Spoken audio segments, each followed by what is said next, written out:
Omuyonga gunyose ku ssaawa nga 4 enkya ya leero. Ebisulo by'essomero lya Namirembe Hillside High School erisangibwa ekiteetikka ku luguudo lw'e Gayaza bwe bikutte omuliro.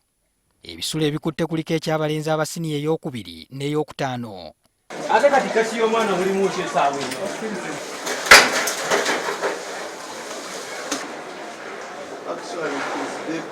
Kituyambyeko nti tubaddewo mu bungi ne poliisi nekubirwa amangu, directors bakubidde poliisi ne bakubira emmoka z'amazzi zibadde ennyingiko ne zigezaako okutuyamba okuzigizaako ku muliro. Akuba gubadde mungi ku fule eya wakati mu dormitory ya senior 1 ne gupampinga waggulu ku dormitory eya waggulu. Omuliro gutandikidde tubadde mu doomu ne tuwulira omwana awuganye nnyo fire omuliro ne tubadde tulowooza bya bulijjo byakusaaga.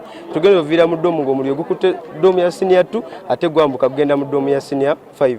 Abantu ne bagezaako, abaana ne bagezaako okujja okuzikira ne fire extinguisher zibaddewo mu ssomero naye omuliro ne gufuuka gw'amaanyi. Mu dakiika nga 2 omuliro gubadde gulinnya kalina nga guzze ku fule eddako. Ab'omuliro we batuukidde mu dakiika nga 10 ng'omuliro gumaze osaasaanya. Ne ndaba egurupu y'abaana ng'edduka egenda mu side z'edormitory y'abalenzi. Nindowooza maybe waliwo a small fight between children. Naye nindaba enamba eyongedde nange ninziruka nimbegattako kusanga nusangawo omuliro gukutte edormitory ne tugezako kukubira poliisi.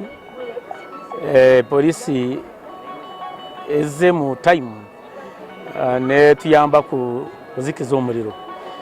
Abayizi abagezezzaako okutaasa ebintu byabwe naddala ebitabo, engoye n'ebintu kwe basula be balumiziddwa. Waliwo n'abagambibwa nti ekikangabwa ky'omuliro kibaleetedde okuzirika. Okukkakkana, abayizi 9 bwe baddusiddwa mu ddwaliro lya Faith Mulira Health Centre Gayaza okufuna obujjanjabi. Mukono mbadde ndi kujja mu bitabo ne glass, bali tumenya glass. Edinisa ne linsala bubi nnyo ne lusala emiswala gyange ebiri.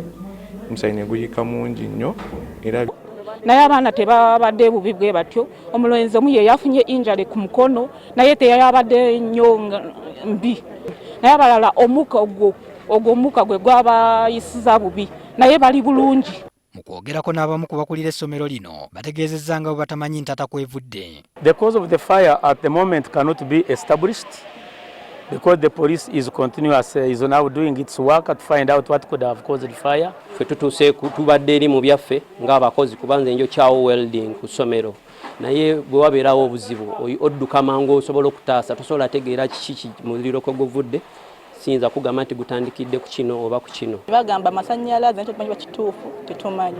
Yo poliisi ekakasizza nti embeera ezze mu nteeko kyokka naye ekyanoonyereza okuzuula ekivuddeko omuliro guno. Mwenda abafunye ebisago obutonotono naye babakozeko ne babasibula. Kubanga tukyagenda maaso n'okunoonyereza, twagala kukakasa kiki kyebaddewo, omuliro guvuddewa, obuzibu buli luddawa. Kati abasirikale baffe batandise okukola ogwabwe.